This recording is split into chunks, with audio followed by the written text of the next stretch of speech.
Hi friends, आप सभी का हमारे इस यूट्यूब चैनल में बहुत बहुत स्वागत है। प्यारे साथियों, बता दूं कि कुछ अभिक्रियाएं हैं जो कक्षा 12 की बोर्ड एग्जाम्स के लिए वेरी इंपॉर्टेंट हैं। तो आज हम एक एक करके इन रिएक्शन को देखने की कोशिश करेंगे। दोस्तों, वीडियो ज़्यादा लंबी हो जाती है तो हम उसके लिए क्या किए हैं कि पार्ट 1, 2, 3 करके इस तरह से हम वीडियो को लेके आएंगे आपके सामने। और देखिए, ये एल्डोल संघनन, HVZ अभिक्रिया, ठीक है, कैनिजारो अभिक्रिया, ये सभी ऐसी कुछ नेमिंग रिएक्शन है जो कि हर बार पेपर में पूछी जाती हैं। और मैं आपको बता दूं कि इस तरह की सीरीज़ हमारी ये चलती रहेगी जब तक बोर्ड पेपर का एग्ज़ाम शुरू नहीं हो जाता है केमिस्ट्री का, तब तक ये सीरीज़ चलती रहेगी। और ये पार्ट 1, 2, 3 करके ऐसे ऐसे अलग अलग पार्ट में आपको रिएक्शंस दी जाएंगी। मैं आपको बता दूं कि एल्डोल संघनन, HVZ, कैनिजारो, 3 रिएक्शन को आज हम लोग देखेंगे। अगर टाइम मिलेगा तो और भी रिएक्शंस को देखेंगे। दोस्तों, ये रिएक्शन बहुत इंपॉर्टेंट है, इसलिए हम इन तीनों को ले रहे हैं, ठीक है। चलिए शुरू करते हैं एल्डोल संघनन। और मैं आपको एक बात और बता दूं कि यह अरिहंत में आपको मिल सकता है 165 नंबर पेज पर। ये तीनों रिएक्शन को दिया हुआ है और ये कई बार पूछी गई है, उसमें मेंशन किया हुआ है, ठीक है। जैसे मैं बता दूं कि एल्डोल संघनन कब कब पूछा गया है, तो 2015 में पूछा गया है, 2013 में पूछा गया है, और उसके बाद से 11, 8, 6, 2015, 13, 8, 6 और 11 में पूछा गया है। इतनी इंपॉर्टेंट ये रिएक्शन है, ठीक है। तो चलिए देख लेते हैं इसको, एल्डोल संघनन है क्या। सबसे पहले मैं आपको बताऊंगा कि एल्डोल संघनन में देखिए क्या होता है। एक CHO है, ठीक है। ये CHO समूह को हम एल्डिहाइड कहते हैं और ये कितने कार्बन से जुड़ा होगा? एक कार्बन से, ठीक है। CHO अगर है तो एल्डिहाइड है। चूँकि इसके नाम में एल्डोल है, इसका मतलब है कि यह रिएक्शन कहाँ की है? एल्डिहाइड और कीटोन लेशन की है, और उसमें एल्डिहाइड की अभिक्रिया होगी। किससे होगी? देखिए, जैसे देखिए यह एल्डिहाइड है। एल्डिहाइड जहाँ कहीं भी होता है उसमें CHO समूह लगा होता है। CHO समूह रहेगा तभी हम एल्डिहाइड कहेंगे, नहीं तो नहीं कहेंगे।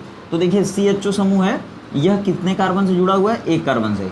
एक कार्बन है तो एक कार्बन की वैलेंसी कितनी होती है? 4। तो देखिए एक वैलेंसी इधर है, दूसरी इधर है H, तीसरी इधर है H और चौथी इधर है H। यानी कि हम इसको लिख सकते हैं इस तरह से। देखिए ये जो CHO है ना, इसको भी हम इस तरह लिख सकते हैं, double bond O, single bond H। या फिर हम इसको लिख सकते हैं CH, ये वाला कार्बन और 3 संयोजकताएं हैं हाइड्रोजन से ये, और फिर इसको हम इस तरह लिख सकते हैं, डबल बॉन्ड O इधर कर दें, H इधर कर दें। ये भी क्या है? हमारा एल्डिहाइड है। ये भी क्या है? हमारा एल्डिहाइड है। यह एल्डिहाइड का संरचना सूत्र है, ये भी संरचना सूत्र है। इसमें आप सिग्मा और पाई बंद गिन सकते हैं। एक सिग्मा बंद, दूसरा, तीसरा, चौथा सिग्मा बंद, 4 सिग्मा बंद इधर, एक 5 सिग्मा बंद, और यहाँ पे 2 बंद है, इसमें एक सिग्मा बंद, एक पाई बंद होता है। तो कुल मिलाकर 1, 2, 3, 4, 5 और 6 सिग्मा बंद हो गए, और इसमें एक पाई बंद है, ये हो गया। तो आपसे कभी कभी पूछ लेता है सिग्मा पाई बंदों की संख्या बताइए किसी भी यौगिक में। इसी को हम इस तरह लिख सकते हैं। देखिए एक कार्बन, 1, 2, 3 हाइड्रोजन, यहाँ पे हो गया CH3, और यहाँ पे हम ये जो सिंगल बॉन्ड है यहाँ पे हम पॉइंट लगा सकते हैं और CHO एक साथ लिख सकते हैं। मतलब ये क्या है? एल्डिहाइड है, ठीक है। कौन सा एल्डिहाइड है? तो इसका नाम होता है एसिटल्डिहाइड। एसिटल्डिहाइड यह इसका व्यापारिक नाम होता है, ठीक है। और अगर हम इसके IUPAC नाम की बात करेंगे तो 1 और 1 2 कार्बन है, 2 कार्बन है, और एल्डिहाइडों का नाम लिखते समय अंत में अल लगाते हैं।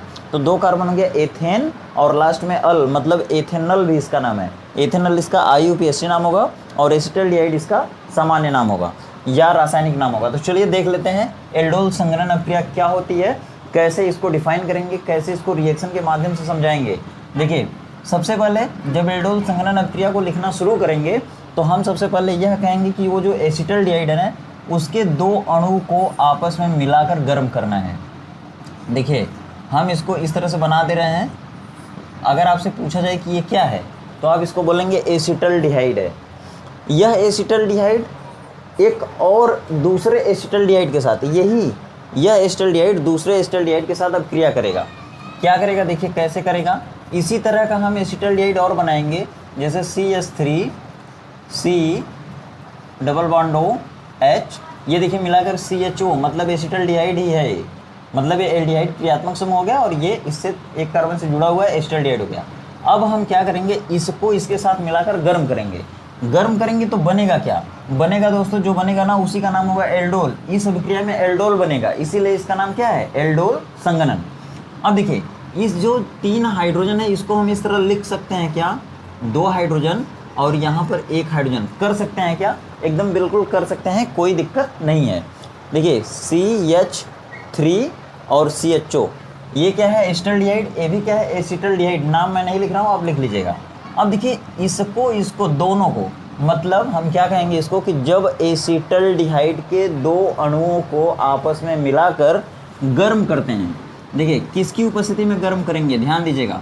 यहाँ पर आप किसी की उपस्थिति में गर्म कर सकते हैं या कोई विशेष उत्प्रेरक भी लगा सकते हैं यहाँ पे, ठीक है। हालांकि ये चीज़ ज़रूरी नहीं है, ये रिएक्शन में ये अभिकारक देना ज़रूरी है।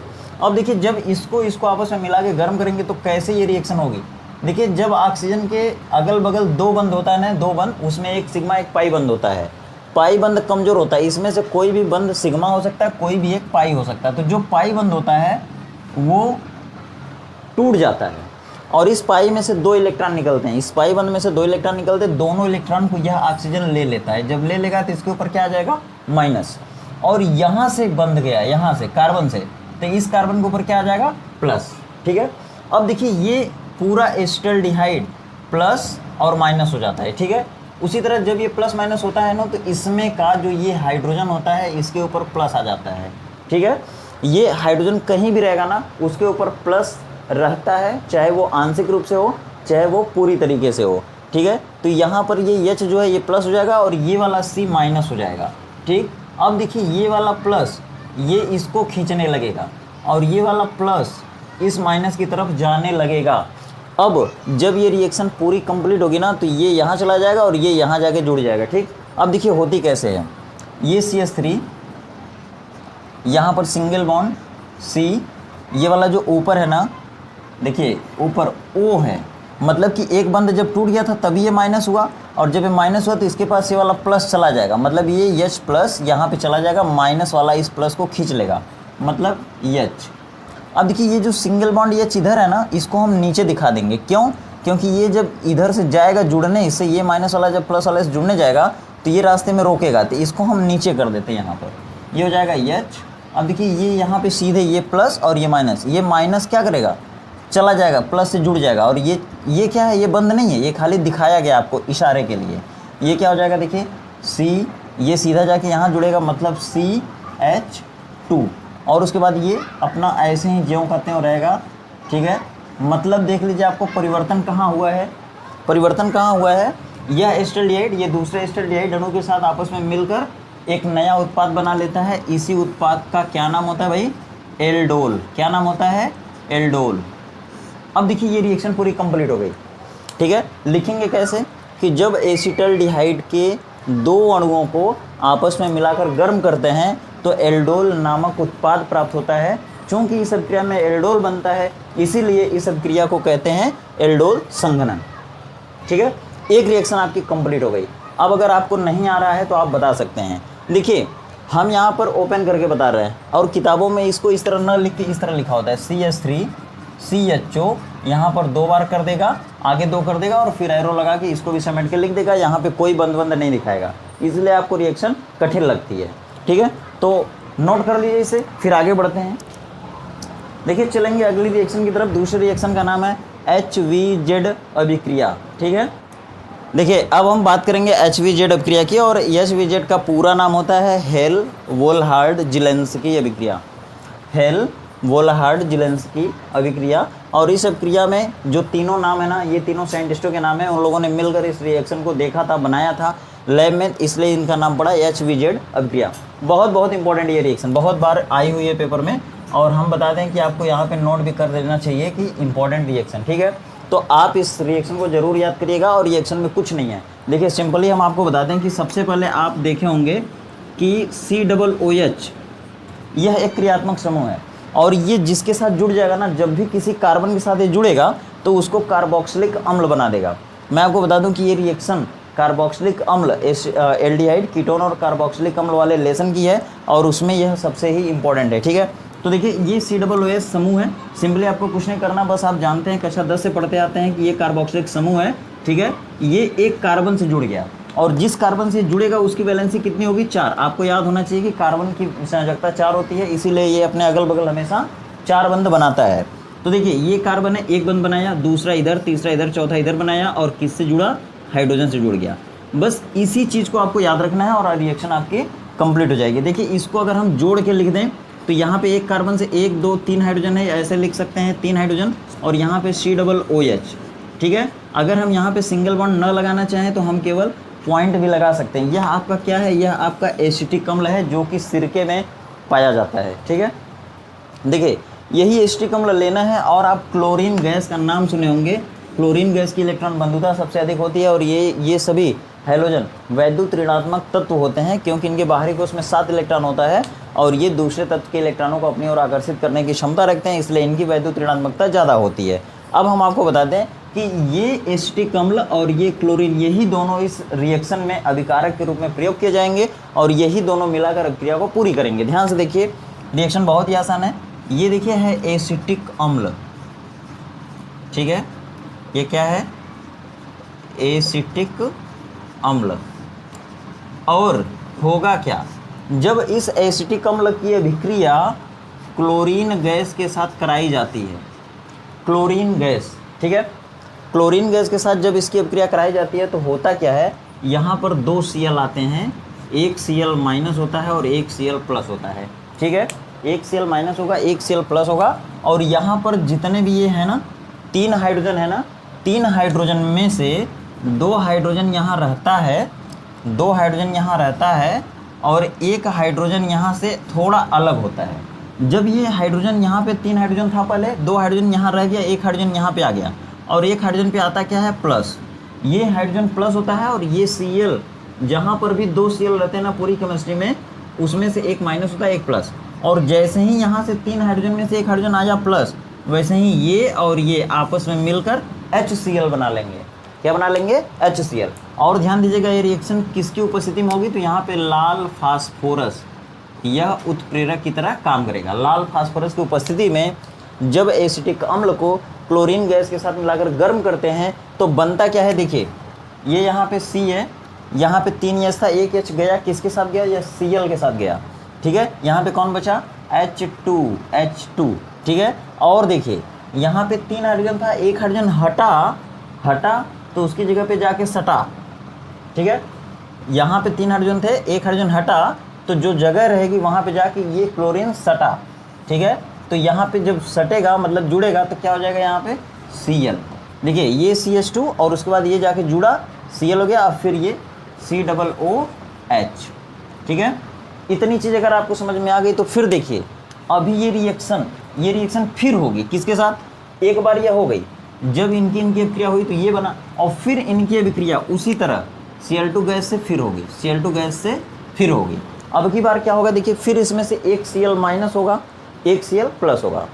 इसमें 2 हाइड्रोजन है, एक हाइड्रोजन फिर उसी तरह निकलेगा, एक हाइड्रोजन यहाँ से निकलेगा और जब एक हाइड्रोजन यहाँ से निकलेगा तो प्लस, और इसमें से एक Cl माइनस, एक Cl प्लस, और फिर ये वाला प्लस इनके साथ चला जाएगा। ठीक है, और ये जाके यहीं पे जुड़ जाएगा। अब यहाँ पे जब यहाँ से एक हाइड्रोजन यहाँ आ गया तो यहाँ कितना बचा, एक बचा। ठीक है, अब देखिए बनेगा क्या, CH। ठीक है, CH और ये वाला Cl जाके जुड़ेगा, ये वाला Cl और ये वाला दोनों मिला के कितने हो गए, 2। यहाँ पे हम लगा सकते हैं 2, ये हो गया CHCl2 और फिर ये COOH।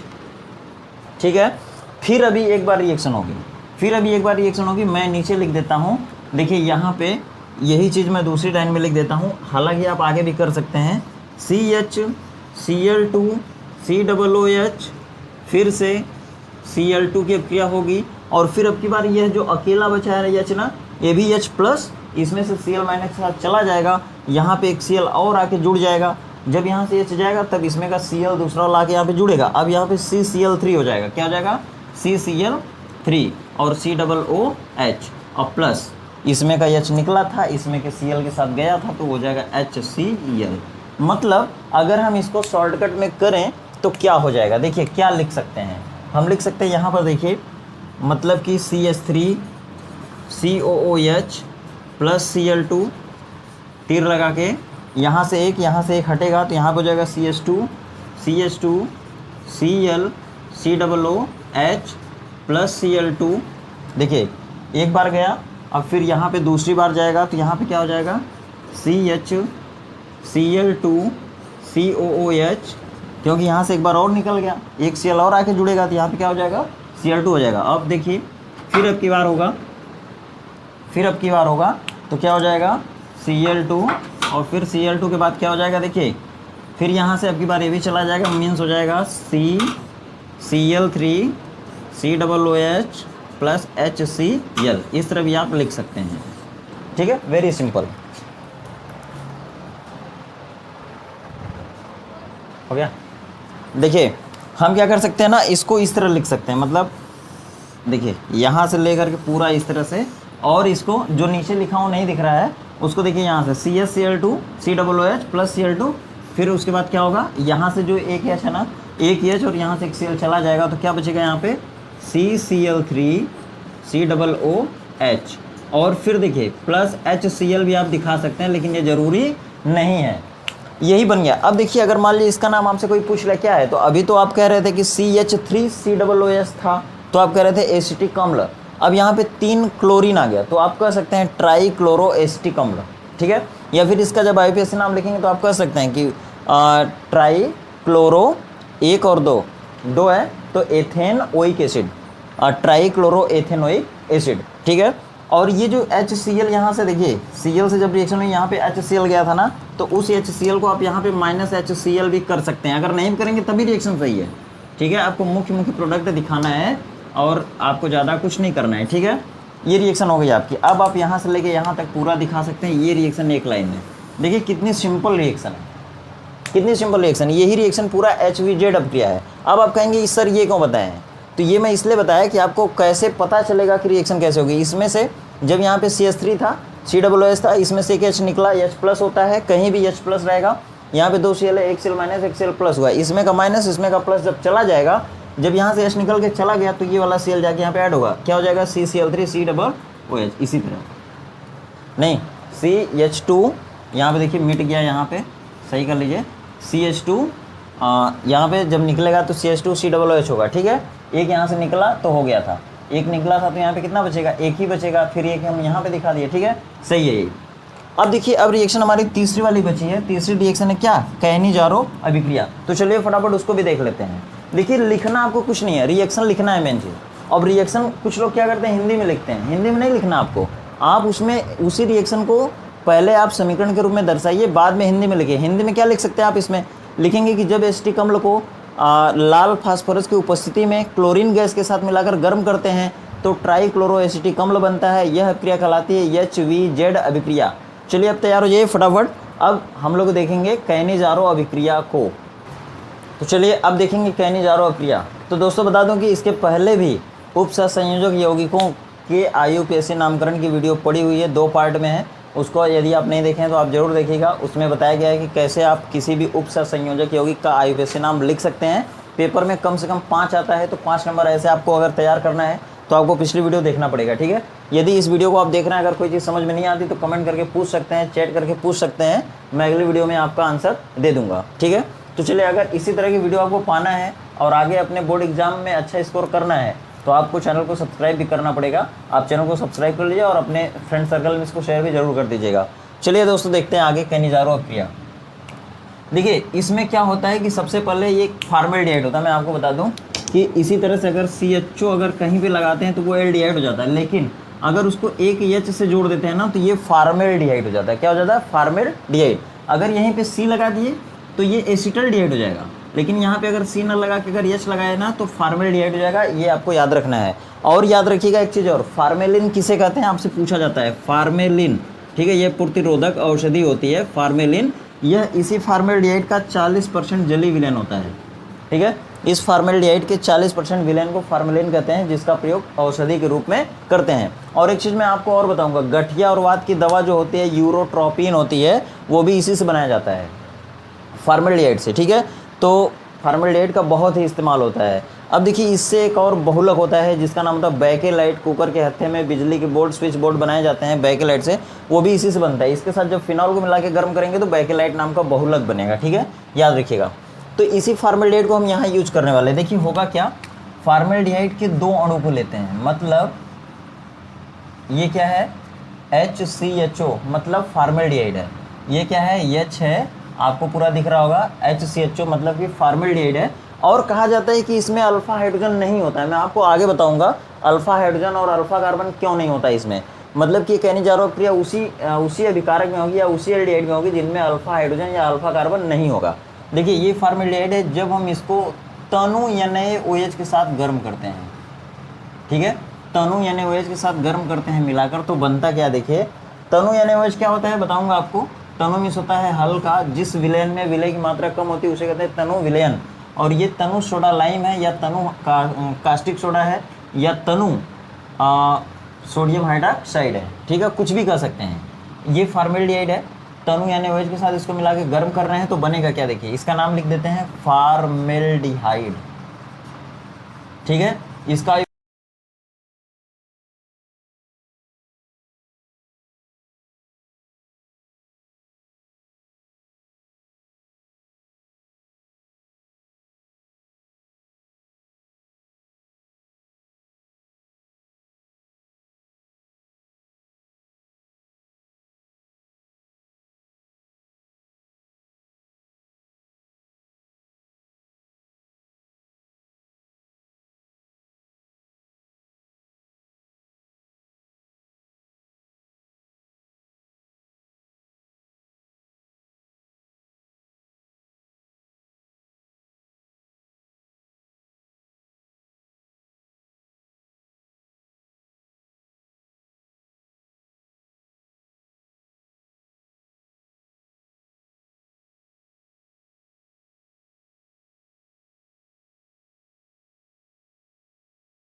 और ये आपका Na हो गया, ठीक। इसको कहते हैं सोडियम, इतने को कहते हैं फॉर्मेट। ये कहीं भी लग जाए, ये COO कहीं भी आ गया तो उसका नाम होगा फॉर्मेट, ठीक है। तो इस तरह से आपकी कहने जा रहा क्रिया कंप्लीट हुई। अब देखिए हम लोग और भी रिएक्शन है, जैसे उल्टा जब क्रिया है, फ्रैंकलैंड अब क्रिया है, ठीक है, वो उसको पढ़ेंगे। अब आपका देखिए है क्या, फिनॉल से सैलिसिलडिहाइड कैसे बनाते हैं, ये जिसको कहते हैं राइमर टीमन अपक्रिया, वो कैसे होती है उसको भी मैं आपको बताऊंगा। TNP क्या होता है, TNP मतलब बम विस्फोटक होता है, जिससे बड़ी बड़ी चट्टानों को उड़ाया जाता है, ठीक है, बड़ी बड़ी चट्टानों को, पत्थरों को तोड़ा जाता है छोटे छोटे भागों में, तो वो विस्फोटक के सहारे ऐसा किया जाता है। तो उन विस्फोटकों का नाम होता है, जैसे TNP हो गया, TNT हो गया। वो TNT कैसे बनता है, उनका पूरा नाम क्या होता है, वो कैसे बनता है, फिनॉल्स उनको कैसे बनाते हैं, वो सब सारी रिएक्शन मैं धीरे धीरे कवर कराऊंगा, ठीक है। तो अगर चैनल पर नए हैं तो एक बार फिर से बोलूँगा, चैनल को सब्सक्राइब कर लीजिए और पिछले वीडियो को देख लीजिए, ठीक है, जिससे कि आपकी केमिस्ट्री आसान हो सके। तो चलिए मिलते हैं फिर अगली वीडियो में, तब तक आप खुश रहिए, व्यस्त रहिए, मस्त रहिए, आपका दिन शुभ हो।